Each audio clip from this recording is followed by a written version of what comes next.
Kasaysayan ng barangay Pinagpanaan noong unang panahon bago pa dumating ang mga Kastila upang sakupin ang bansa.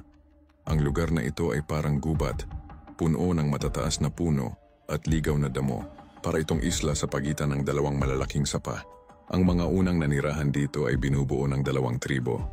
Ang Baluga at ang Igorot, madalas ang alitan ng dalawang tribo at nag-aaway sila tuwing magkakasalubong.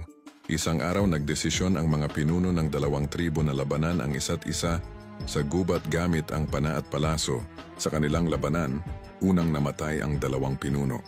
Matapos mamatay ang mga leader, nagpasya ang kanilang mga tagasunod na wakasan ang giyera at magkaisa sa kapayapaan at pagkakaisa.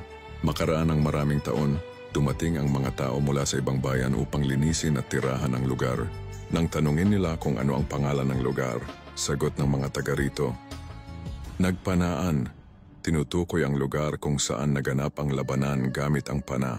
Nang dumating ang mga Kastila at mas marami pang migrante ang nanirahan, binago nila ang pangalan mula Nagpanaan at tinawag itong Pinagpanaan.